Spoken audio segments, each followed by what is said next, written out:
Welcome back to everyone who's watching Mama Gagasawa TV. We're going to be with me, Princess Mudisha. And let's start with the news headlines. Closing the high-level week in New York at 8th session of the UN General Assembly, Minister of Foreign Affairs and International Cooperation of the Republic of Rwanda, Minister Olivier Nduhungirehe, paid a courteous call on His Excellency Anera Bok, the new President of the General Assembly. Director Rwanda Tungsten arrives in the United States in the historical first. On the international scene, the European Union leaders to discuss the drone war in Denmark days after the airspace violations. Let's take a short break to be back into the news details.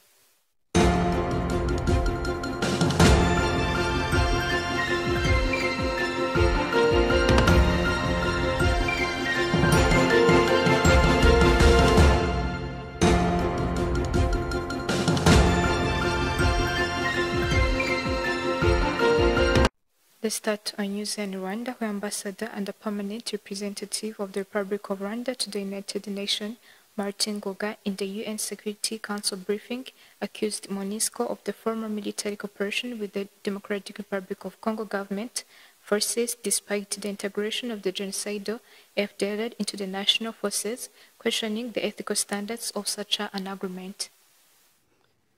FDLR, that is backed by the DRC government, has an origin in the force that killed 1 million Rwandans.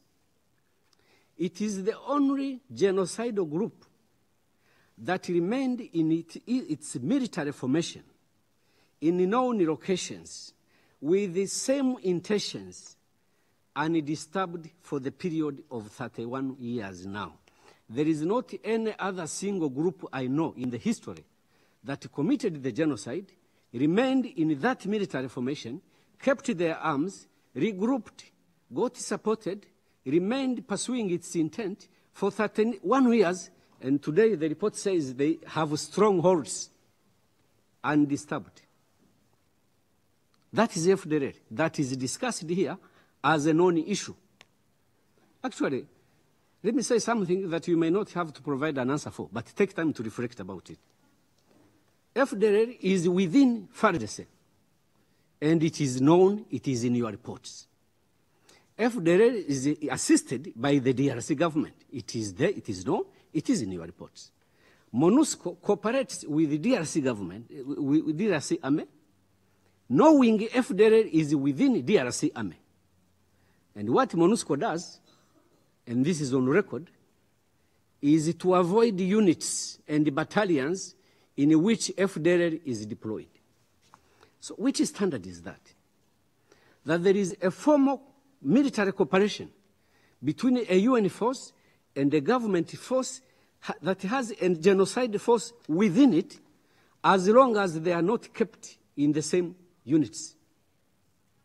Formally, that is the position of Monusco. What does complicity mean if that is not complicity? To our next story, closing the high level of the UN session of the General Assembly, Minister of Foreign Affairs and International Cooperation of Rwanda, Olivier Nduhungirehe, paid a courteous call on His Excellency Anera Bok, the new President of the General Assembly. The discussion focused on multilateral priorities, including the UN reforms, as well as the peace and security situation in the Great Lakes region. Now let's turn our focus to this story, where Rwanda has reached a historical milestone in its trade relationship with the United States, with the first containers of the tungsten from the Nyakabingo mine arriving directly at the global tungsten and powders in Torrance, Pennsylvania. The Rwandan embassy in the U.S. termed the delivery as a significant step in the strengthening bilateral trade ties. The ship managed by the Trinity Metals also underscores Rwanda's growing role as a trusted supplier for critical minerals. The delivery follows a recent commercial agreement. Trinity Metals secured the GTP, part of the parent group, and its offering partner, Accuses. The partnership aims to establish a reliable supply of the high-grade tungsten from the Great Lakes region of Africa to the U.S., supporting industries such as the aerospace, defense, electronics, and electrical vehicle manufacturing.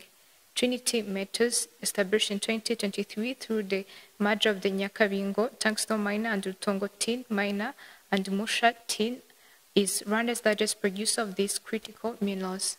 Let's take a short break to be back into the international news.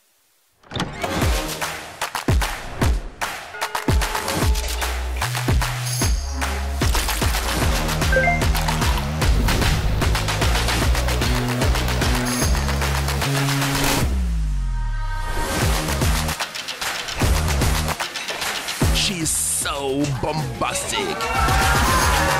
Tumwe mu rugero ukeneye kurangura wahamagara nimero ubona muri screen yawe. Bombastic Gin, a product of NBG.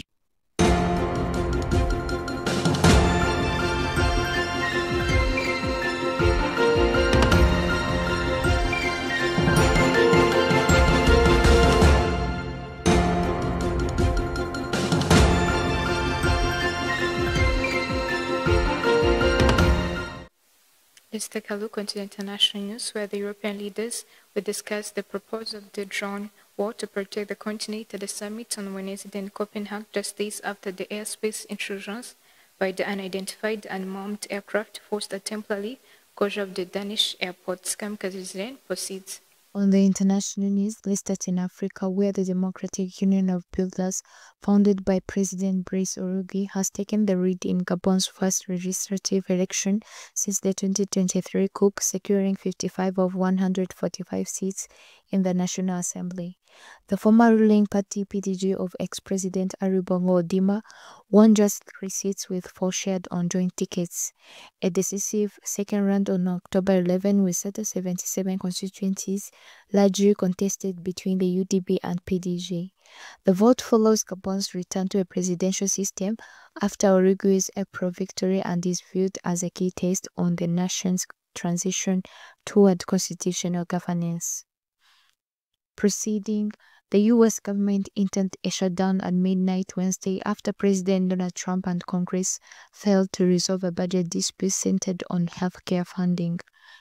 It marks the first shutdown in nearly 7 years, suspending operation across multiple federal agencies and leaving hundreds of thousands of workers bereft or without pay.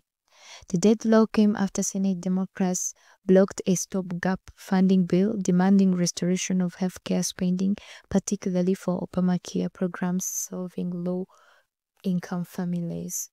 Republicans holding a majority but lacking the 60 Senate votes required sought only a shutdown extension until November. Trump blamed Democrats, warning of public sector job cuts and vowing to dismantle 22 progressive priorities during the stoppage.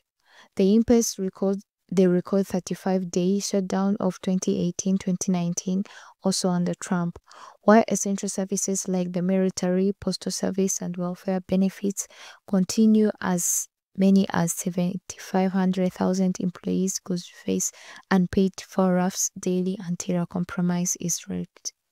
Concluding on the international news, European Union leaders are meeting in Copenhagen to consider a drone war plan in response to recent airspace violation over Denmark. The proposal entails a network of sensors and defensive systems designed to detect, track, and neutralize unauthorized unmanned aircraft.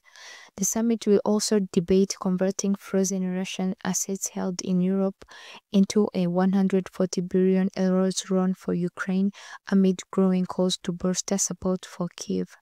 Several European Union and NATO countries, including France, Germany, Sweden, and Netherlands, Finland, and the UK, have already placed troops and anti-drone systems to help Denmark protect the summit.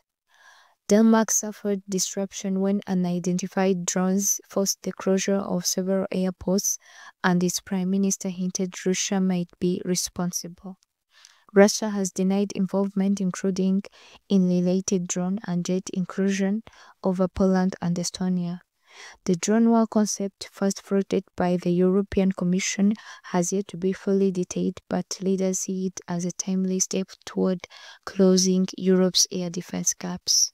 Kamikaze Jesslyn, Mamaruka Kasabo TV. As we come to the end of the news edition today, let's go back with the news headlines. Closing the high-level week in the New Year at the 8th session of the UN General Assembly, Minister of Foreign Affairs and International Cooperation of the Republic of Rwanda, Olivier Nduhungirehe, paid a courteous call on His Excellency Daniela Barbrok, the new President of the General Assembly. Direct Rwanda Tungsten arrives in the United States in the historical first.